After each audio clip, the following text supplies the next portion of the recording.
Yeah, I'll say,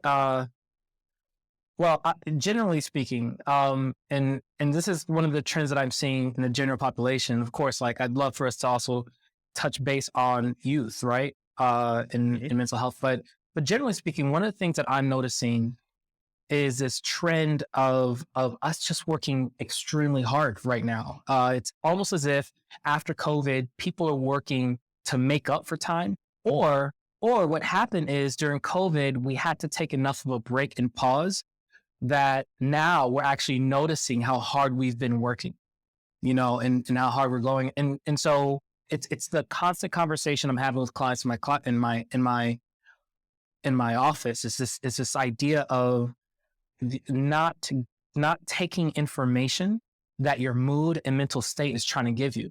Because what's happening is we're chasing and we're running, and all the while, what's paying the price for all of that is our mental well being. What's paying the price is our emotional like capacity and ability. Like we're beginning to run on fumes.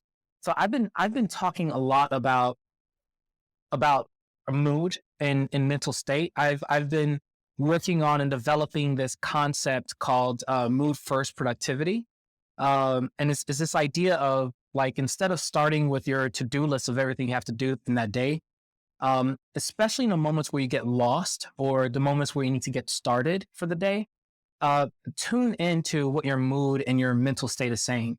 If I can learn, hey, right now I have like a lot of energy. And my mood and how I'm feeling right now is good. Then it'll help me understand right now is a great time to do some writing, to share something.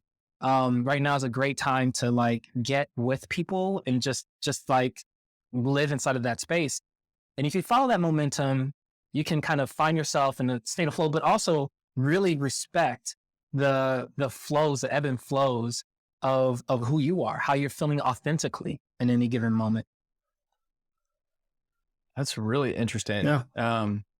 And that's like hits home for me too, because I'm thinking about there is something about capitalizing on that kind of serendipitous, like emotional energy. Hmm. Like if, Twitter, sometimes you just like something pops into your head and you're like, that's a banger. You gotta send that. Or, Yeah. create some content or work on the business or, have a good call or something like that. Right.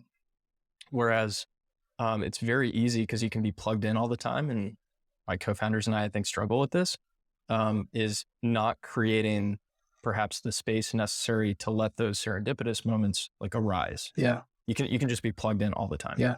Yeah.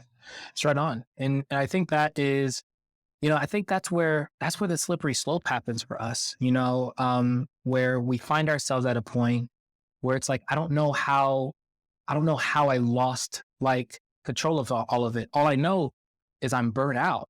I'm exhausted. I'm tired. And then we have to go through the restoration process of just kind of picking up the pieces, noticing, what our needs are in that given moment, responding to and caring for that part of our lives, our emotional life, our mental space.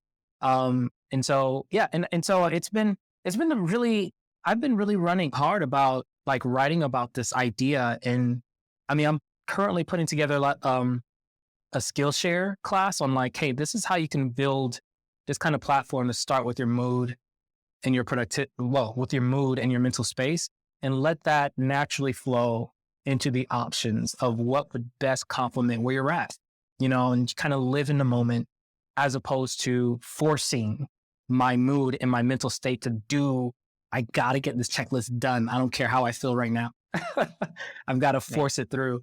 Um, Anyways, it's one of those things where I'm working on it, but I'm also looking forward to bringing community alongside it, to continue to discuss it, to unpack it, and figure out more of what does this mean? What does it look like?